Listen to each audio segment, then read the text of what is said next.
Everyone, CDP marathon class में आपका बेहद स्वागत है। आज हम सीडीपी मैराथन लेकर के आए हैं, यानी सीडीपी की आज हम फुल प्रैक्टिस करेंगे। आपके पास समय बहुत कम है और इस समय हम फुल रिवीजन कर रहे हैं। डेली रिवीजन क्लास आपको मिल रही है। सीडीपी के महत्वपूर्ण टॉपिक, ईवीएस के महत्वपूर्ण टॉपिक, भाषा के महत्वपूर्ण टॉपिक आपको करा दिए गए हैं और आज हम सीडीपी की यानी पूरी सीडीपी का रिवीजन करेंगे। ठीक है, एक बार मैं आपको दिखा दूं। ठीक है, यानी सीडीपी का हम रिवीजन करेंगे। जैसे बाल विकास के सिद्धांत हैं हमारे, जीन पियाजे हैं, ठीक है, और कोहल वर्ग हैं। कोहल वर्ग के साथ हमारे ली वाइगोस्की हैं। ठीक है, समाजीकरण है, समाजीकरण की क्या भूमिका है, प्रक्रिया है, प्रगतिशील शिक्षा है, बुद्धि के सिद्धांत हैं, टर्मन की बुद्धि लब्धि सारणी है, आपकी अभिप्रेरणा है, अधिगम क्षमताएं हैं, समावेशी शिक्षा है। ठीक है, आरटीई एक्ट 2009 है। और वीडियो आपकी लंबी हो जाएगी, ठीक है, क्योंकि हम इसका फुल रिवीजन करेंगे। अधिगम क्या है, ये सारी चीज़ें आज की वीडियो में आपको देखने को मिलेंगी। ठीक है, तो वीडियो के लास्ट तक आप अवश्य बने रहें और पूर्ण धैर्य के साथ आप सीडीपी का फुल रिवीजन करें, क्योंकि बहुत से बच्चे होते हैं जिन्होंने अपने नोट्स नहीं बनाए हैं। ठीक है, तो आज उन बच्चों के लिए ये क्लास बहुत ही महत्वपूर्ण होने वाली है, जिन्होंने अपने खुद के नोट्स नहीं बनाए हैं। तो चलो शुरुआत करते हैं। और अगर आपने चैनल को अभी तक सब्सक्राइब नहीं किया है तो सब्सक्राइब अवश्य कर लें, क्योंकि डेली ऐसे ही महत्वपूर्ण वीडियो आपको मिलती रहती है और जो भी वीडियो आपको पहले भी मिल चुकी हैं आप उन्हें भी अवश्य देखें। तो देखो, सबसे पहले बात करते हैं हम बाल विकास। ठीक है, बाल विकास क्या है? तो हरलॉक के अनुसार परिपक्वता की दिशा की ओर एक व्यवस्थित एवं सुसंबद्ध परिवर्तनों की श्रृंखला होती है, जिसके फलस्वरूप नवीन योग्यताओं या विशेषताओं का जन्म होता है। ठीक है, ये हरलॉक ने दी है आपकी। और स्किनर के अनुसार विकास एक सतत एवं धीमे होने वाली प्रक्रिया है। यानी जो विकास है वो सतत यानी हमेशा चलता रहता है और ये धीमे धीमे होने वाली प्रक्रिया है। ऐसा नहीं है कि आज रात को हम सोए और कल सुबह ही हमारा चाहे मानसिक डेवलपमेंट हो और चाहे हमारा फिजिकल हो, ठीक है, शारीरिक हो, या फिर हमारा सामाजिक हो। ठीक है, यानी जो हमारा विकास होता है और ये 3 तरह का होता है। आपका शारीरिक होता है, मानसिक होता है और आपका सामाजिक होता है। तो ये निरंतर चलती रहती है और ये क्या है कि एक व्यवस्थित है, यानी एक व्यवस्थित तरीके से चलती है और सुसंबद्ध परिवर्तनों की श्रृंखला है। यानी विकास जिस तरीके से धीरे धीरे होता है उसी तरीके से क्या है कि परिवर्तन भी होता रहता है।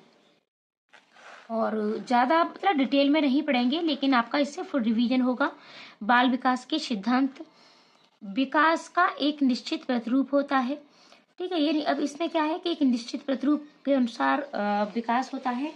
जैसे कि सिरोपुच्छी, और यहाँ से प्रश्न आपका बहुत बार पूछा गया है सीटेट में।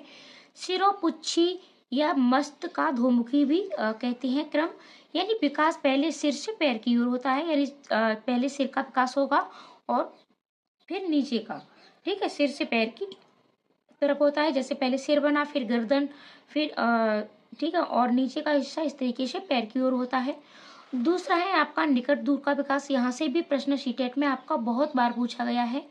यानी केंद्रीय भागों का निर्माण पहले और इसके बाद दूर के भागों का। जैसे कि पहले ये हमारी हथेली है, ठीक है, तो पहले इसका निर्माण होगा, इसके बाद ये यानी दूर का, ये उंगलियों का विकास हमारा बाद में होगा। ठीक है, इस तरीके का ये निकट से निकट दूर का विकास और इन दोनों से ही। ठीक है, यानी विकास का एक निश्चित प्रतिरूप, तो ये एक निश्चित प्रतिरूप है। विकास इसी क्रम में होता है, ऐसा नहीं है कि पहले पैर बन जाए और फिर सिर बने, तो इसलिए इसका एक निश्चित प्रतिरूप है। फिर है आपका विकास सामान्य से विशेष की ओर होता है, अर्थात बालक पहले सरल क्रियाएं और बाद में विशिष्ट क्रियाएं करता है। जैसे कि सबसे पहले वो बच्चा रेंगना सीखता है, ठीक है, फिर घुटून चलना सीखता है, उसके बाद खड़ा होना सीखता है, फिर चलना और दौड़ना। यानी पहले सरल क्रियाएं करता है और फिर बाद में विशिष्ट क्रियाएं करता है। और देखो, विकास अवस्थाओं से गुजरता है, तो प्रत्येक मनुष्य, ठीक है, शैशवावस्था, बाल्यावस्था, किशोरावस्था, यानी इन अवस्थाओं से सभी को गुजरना ही पड़ता है। आगे बढ़ेंगे।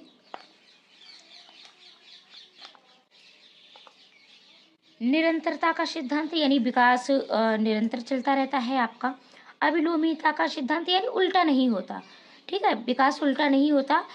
ऐसा नहीं है कि पहले आप चलना दौड़ना सीख जाएं फिर उसके बाद रेंगना सीखें, ठीक है, पहले आप बोलना सीख जाएं फिर उसके बाद रोना सीखें, तो मतलब उल्टा नहीं होता, ठीक है। अवलोमितीय का सिद्धांत और वैयक्तिक विभिन्नता का सिद्धांत, प्रत्येक मनुष्य का विकास में विभिन्नता पाई जाती है, कभी भी दो व्यक्तियों के विकास में समानता नहीं पाई जाती है। आप दो जुड़वा बच्चों को लीजिएगा, उनके भी विकास में आपको विभिन्नता देखने को मिलेगी, चाहे शारीरिक हो चाहे मानसिक हो। वातावरण वंशानुक्रम की अंतःक्रिया का सिद्धांत यानी वातावरण और वंशानुक्रम इन दोनों की अंतःक्रिया का भी सिद्धांत है। बच्चे के विकास में वातावरण और वंशानुक्रम दोनों का प्रभाव रहता है और वातावरण और वंशानुक्रम से आपका प्रश्न बनता भी है, ठीक है। वंशानुक्रम का आपका 80% योगदान होता है बच्चे के विकास में और इसके साथ साथ वातावरण का आपका 20%, ठीक है, यानी वंशानुक्रम का आपका ज़्यादा होता है, जिसके माता पिता ज़्यादा परिपक्व होते हैं, ठीक है, बुद्धिमान होते हैं, तो 80% उनके बच्चे भी बुद्धिमान होते हैं। देखो वीडियो आपकी बहुत लंबी होने वाली है, मैराथन ही एक तरह से आप इसको मान करके चलिए, लेकिन आपका फुल रिवीजन होगा और मैंने सभी पॉइंट नहीं लिए हैं, सिर्फ वही पॉइंट लिए हैं जहाँ जहाँ से आपके प्रश्न बनते हैं। देखो विकास को प्रभावित करने वाले कारक हैं आपके, जैसे वंशानुक्रम है, वातावरण है, तो वंशानुक्रम का तो होता ही है, वातावरण का भी है, संस्कृति का भी प्रभाव रहता है, ठीक है। तो प्रत्येक यानी भिन्न भिन्न संस्कृतियों में बच्चे का प्रभाव भिन्न भिन्न होता है। राष्ट्रीयता का भी प्रभाव पड़ता है, आर्थिकता का तो प्रभाव पड़ता ही पड़ता है, बुद्धि का, समाज का, बीमारी, लिंग, पोषण, ठीक है। अब आप कहोगे पोषण, तो देखो पोषण का भी प्रभाव बच्चे पर अवश्य पड़ता है, ठीक है। अगर बच्चे को अच्छा पोषण नहीं मिलता है तो फिर उसका शारीरिक विकास प्रभावित होता है, शारीरिक विकास प्रभावित के साथ साथ उसका मानसिक विकास भी प्रभावित होता है। अब देखो बाल विकास की अवस्थाएं तो सबसे ज़्यादा आपकी रॉस के अनुसार पूछी जाती हैं, तो सिर्फ मैंने यही ली है। शैशवावस्था, क्योंकि हम सिर्फ रिवीजन कर रहे हैं। शैशवावस्था ये आपको या तो 1 से 3 वर्ष में देखने को मिलेगा या फिर 0 से 3 वर्ष, ठीक है। तो शैशवावस्था कितना है, 1 से 3 वर्ष। पूर्व बाल्यावस्था 3 से 6 वर्ष। उत्तर बाल्यावस्था 6 से 12 वर्ष। किशोरावस्था 12 से 18 वर्ष। और विभिन्न मनोवैज्ञानिकों ने विभिन्न ये चीज़ें दी हैं। अब बात करते हैं जीन पियाजे की। तो जीन पियाजे ने के विकास के यदि इनके सिद्धांत का नाम क्या है, तो इनके सिद्धांत का नाम है संज्ञानात्मक विकास का सिद्धांत, ठीक है। इन्होंने संज्ञानात्मक विकास का सिद्धांत दिया है, 4 अवस्थाएं दी हैं इन्होंने, और ये 4 अवस्थाएं कौन कौन सी हैं, तो इनकी ये 4 अवस्थाएं हैं। संवेदी गामक, ये इसे पेशी अवस्था भी कहते हैं या फिर इंद्रिय जनित भी अवस्था कहती हैं, क्योंकि बच्चा यहाँ ज़्यादातर इंद्रियों के द्वारा यानी पेशी, ठीक है, इन्हीं सारी चीज़ों से सीखता है, इंद्रियों से ही बच्चा अपना विकास करता है। और ये आपकी 0 से 2 वर्ष होती है। इसमें बच्चा अपना मूल व्यवहार शुरू कर देता है, जैसे हंसना, रोना, पुनरावृत्ति और अनुकरण ज़्यादा करता है। बच्चा अपने बड़ों का अनुकरण करता है, किसी भी चीज़ की पुनरावृत्ति यानी बार बार एक ही कार्य को बच्चा ज़्यादा करता है। वस्तु स्थायित्व की आपका इसी में होता है 0 से 2 वर्ष।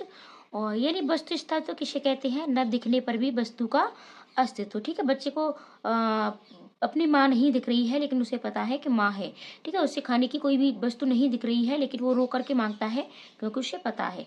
वस्तुओं को देखकर सुनकर ज्ञान को ग्रहण करता है इसमें बच्चा। दूसरा है आपका दूसरी अवस्था है आपकी पूर्व संक्रियात्मक अवस्था या फिर इसे प्राक अवस्था भी कहती है, और ये आपकी 2 से 7, ठीक है, 0 से 2, 2 से 7।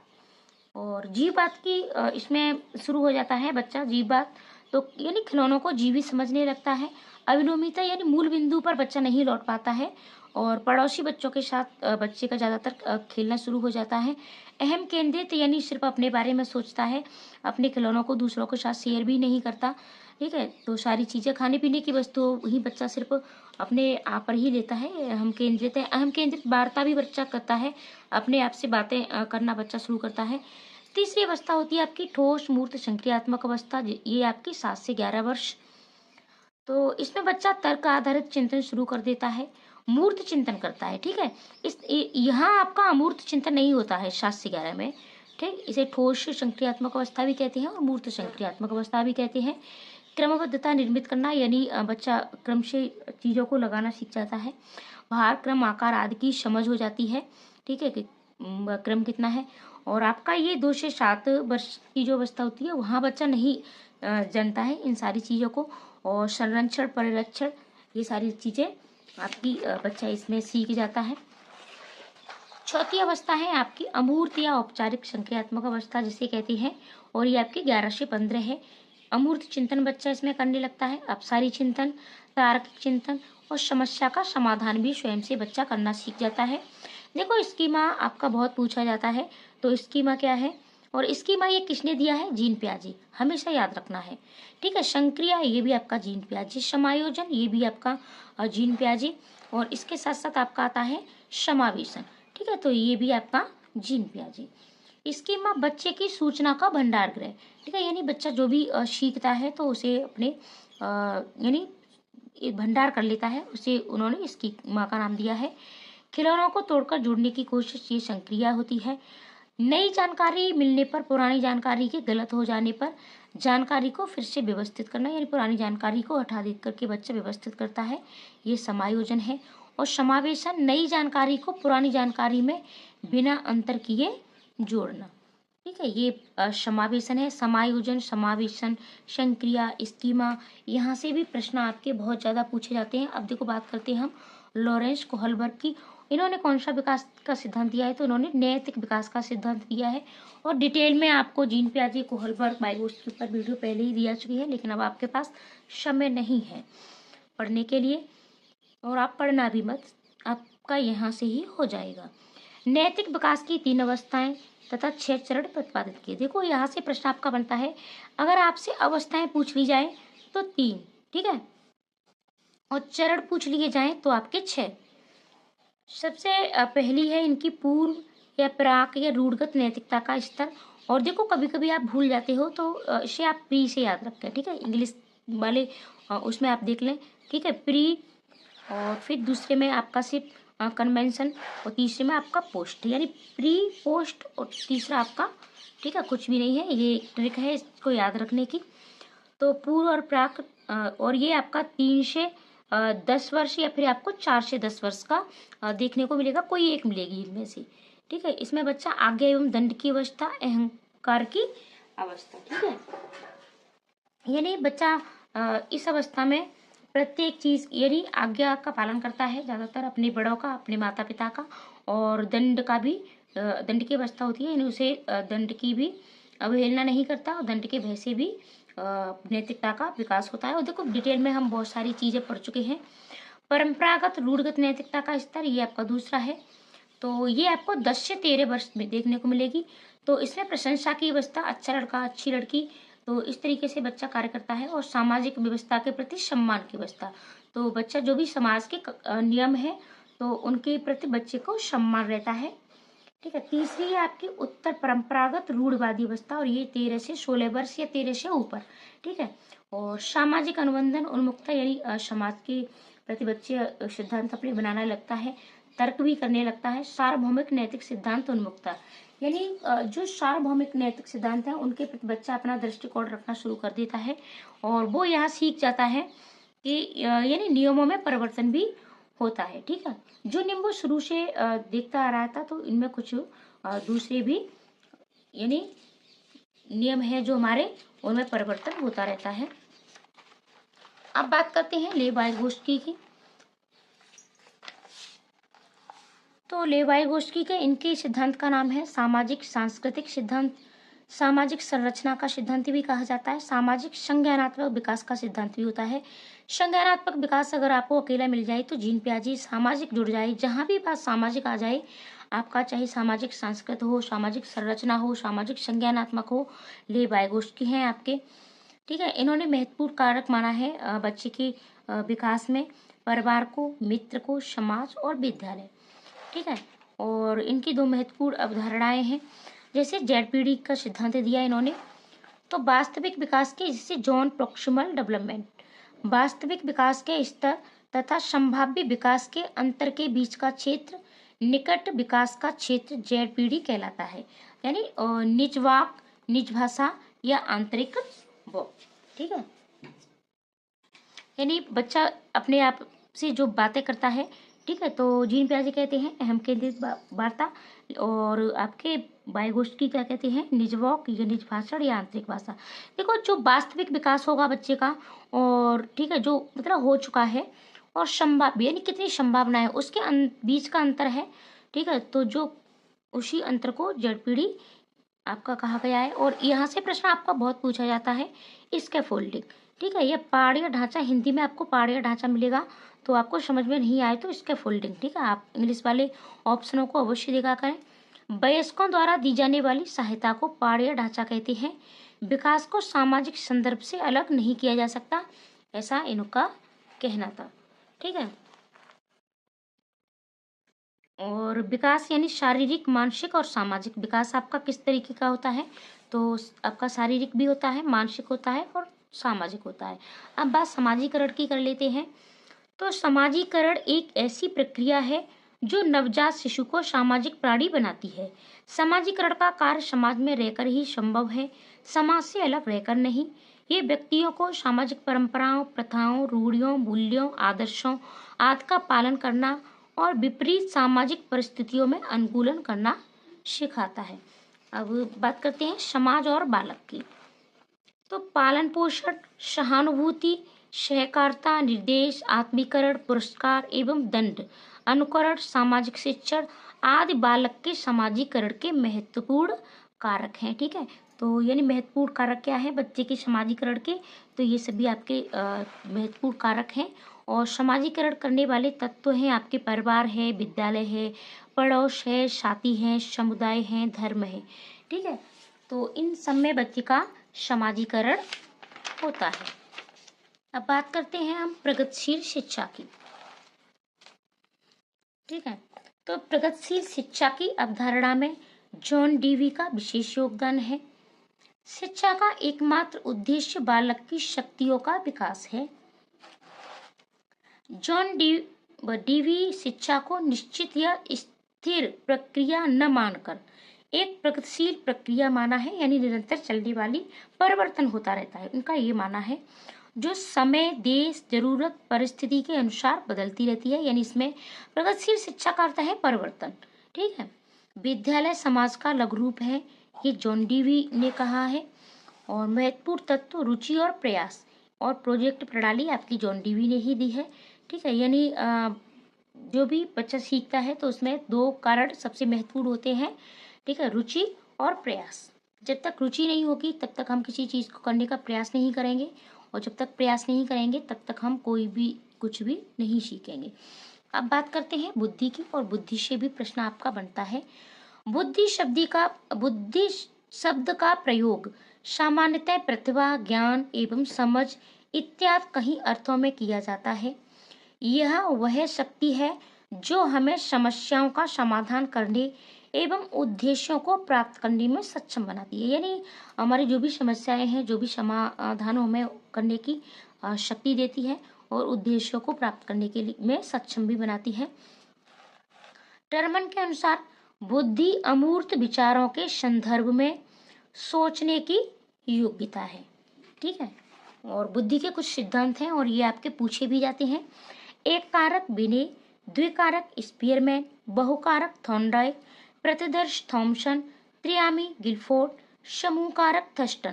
देखो समूह कारक से आपके प्रश्न अवश्य बनते हैं। समूह कारक में आपके जैसे कि थर्स्टन ने दिया है, और आपका बन जाता है कि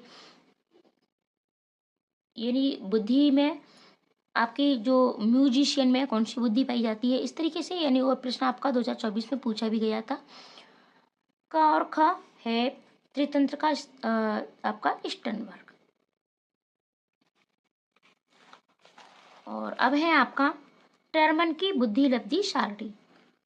तो देखो 25 से नीचे जड़, 25 से 49, ठीक है, यानी 49 मूड, 50 से 69 मूर्ख, ये आपकी जड़ बुद्धि हो गई, ये मूड हो गई और ये मूर्ख हो गई, ठीक है।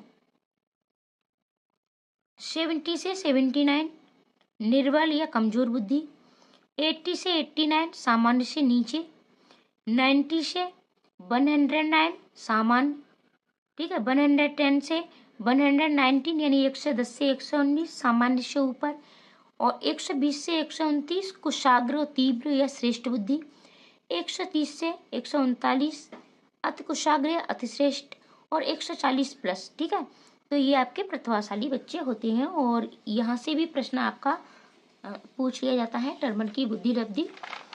अब आगे बढ़ते हैं।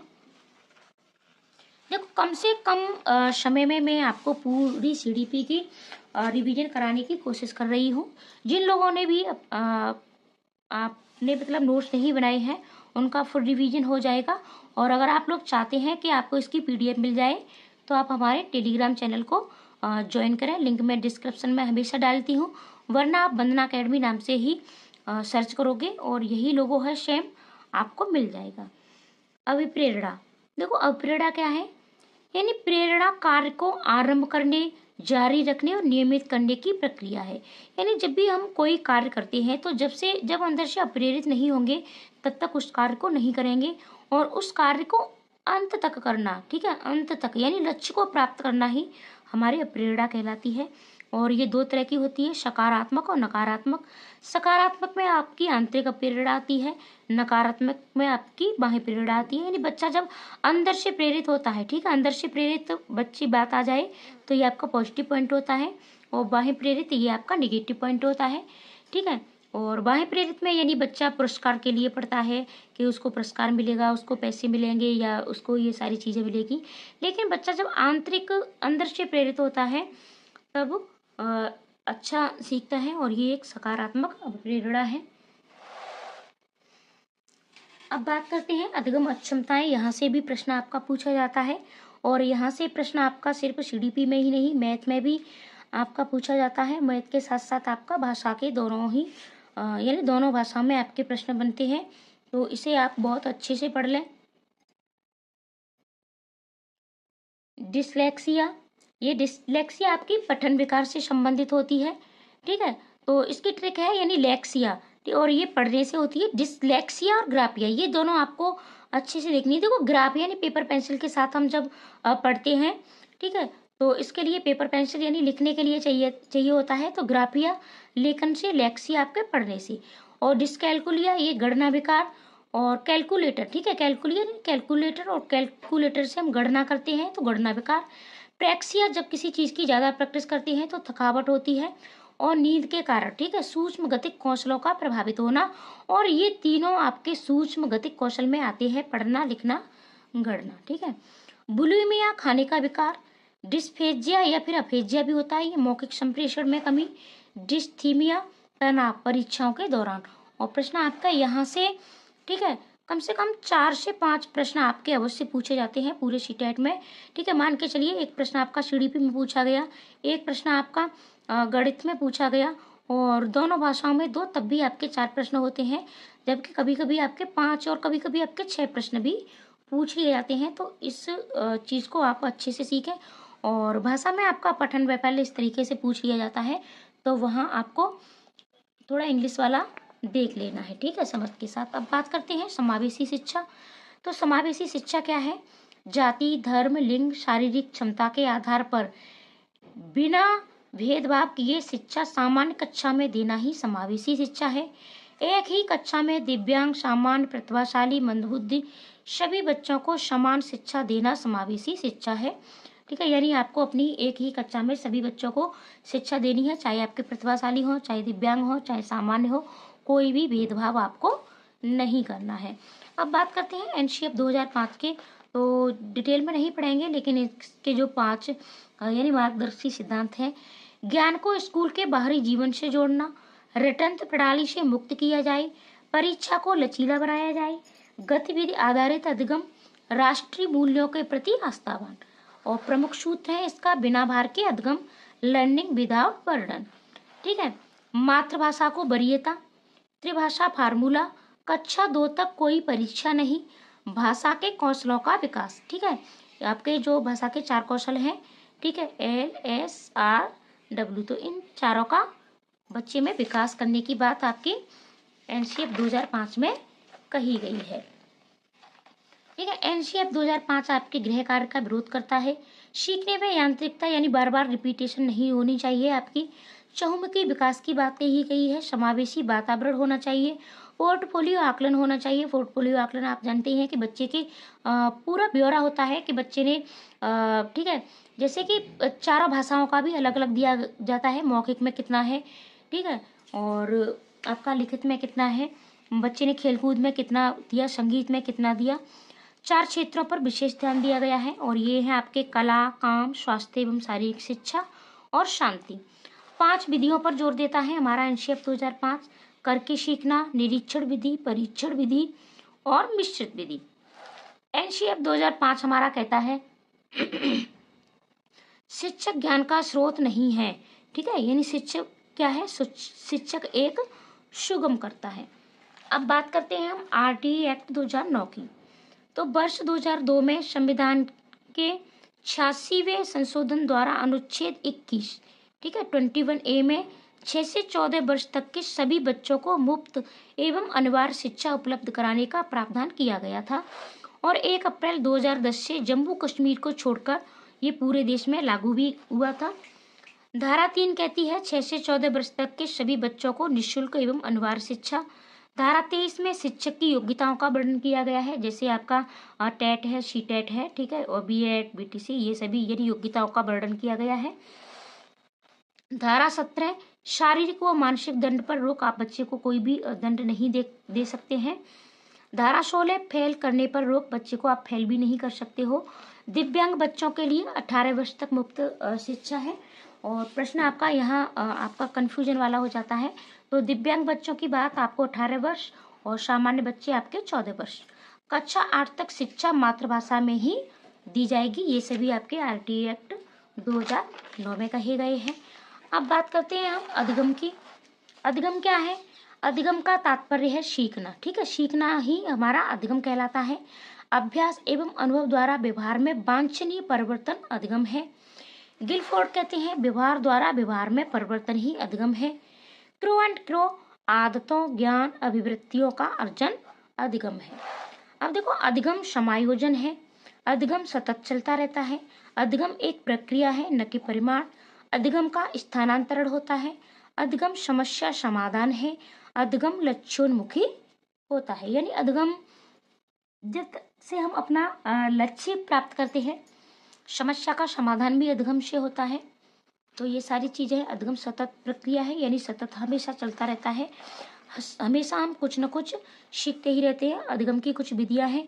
त्रुटि एवं प्रयास, ये आपका थार्नडाइक ने दिया। सूझ विधि, कोहलर। अनुबंधन विधि, पावलव। खेल विधि, फॉब्रेल। इंद्रिय आधारित, मॉन्टेसरी। क्रियाकलाप, जॉन डीवी, यही आपकी प्रगतिशील शिक्षा। खोज विधि और मिस्ट्रोंग, इसके साथ आपकी क्षेत्र भ्रमण विधि भी होती है। ये आपकी कुछ अधिगम विधियां हैं। अब बात करते हैं हम निदानात्मक। ये प्रश्न आपका यहाँ से भी पूछा जाता है। तो निदान की बात, नैदानिक, निदानात्मक, ये क्या है? तो छात्र की कठिनाइयों के कारणों का पता लगाना, यानी आपको इसमें कारणों का पता लगाते हैं, ये आपका निदान है। उपचारात्मक यानी उपचार, तो कारण का पता चलने के बाद दी गई सहायता। ठीक है, तो आप किस तरीके से, यानी बच्चे को किसी पढ़ने में कठिनाई है या कोई भी कठिनाई है, बच्चा आपका स्कूल नहीं आता है, तो सबसे पहले आपको कारण का पता लगाना है कि कारण क्या है, तो ये आपका निदान। और फिर उसके बाद आप उसे जो भी समझाओगे या जो भी सहायता दोगे, ठीक है, कुछ बच्चों के पास किताबें नहीं होती हैं तो आर्थिक सहायता भी दे सकते हो और किताबें दे सकते हो। तो ये सारी चीज़ें, ठीक है, जो भी कारण है तो उसका यानी सहायता, तो ये आपका उपचार में आती है। अब व्यक्ति भिन्नता, कोई भी दो व्यक्ति समान नहीं होते हैं। अब बात करते हैं हम नेगेटिव पॉजिटिव पॉइंट। वैसे तो वीडियो इस पर पहले भी दी जा चुकी है, आपको सभी मतलब सब्जेक्टों के टैग वर्ड्स दिए जा चुके हैं और आपने, आशा करती हूँ, अवश्य देख लिए होंगे, लेकिन फिर एक बार मैं आपको रिवीजन करवा दूँ। सक्रिय, ठीक है, सहभागिता, क्रियाशीलता, सृजनात्मकता, विभिन्नता, सहारा देना, पहाड़ या ढांचा, चर्चा, अवसर, सम्मान देना, बाल केंद्रित, दृश्य श्रव्य सामग्री, जिज्ञासु, बच्चा एक नन्हा वैज्ञानिक है, समावेशी शिक्षा, खोज, अन्वेषण, ये सारी चीजें आपके पॉजिटिव पॉइंट में आते हैं। ठीक है, और इसके साथ साथ आपको बच्चे को दंड आपको नहीं देना, ये आपका नेगेटिव है। आप बच्चे को हतोत्साहित भी नहीं कर सकते हैं। शिक्षक का कठोर व्यवहार भी नहीं होना चाहिए। बच्चों के साथ आपको भेदभाव नहीं कर सकते हो, आप दबाव भी नहीं बना सकते हो। याद आपको बिल्कुल भी किसी भी कंडीशन में नहीं कराना है। जब भी बात केवल आ जाए, ही आए, यानी केवल यही कार्य होना चाहिए, ही भी। निष्क्रिय नहीं होना चाहिए, बच्चा सक्रिय होना चाहिए। असमानता भी नहीं होनी चाहिए, लैंगिक भेदभाव भी आपको नहीं करना है। दो बच्चों में आपको तुलना भी नहीं करनी है, व्यावसायिक शिक्षा के लिए भी तैयार नहीं करना है। ग्रेडिंग रैंकिंग भी आपको नहीं देनी है। ठीक है, तो आज की सीडीपी की आपकी ये क्लास कैसी लगी आपको, कमेंट करके आप अवश्य बताएं। देखो, आपके कमेंट करने से हम मोटिवेट होते हैं, हमें लगता है कि आपके लिए कुछ और अच्छा नया लेकर के आए।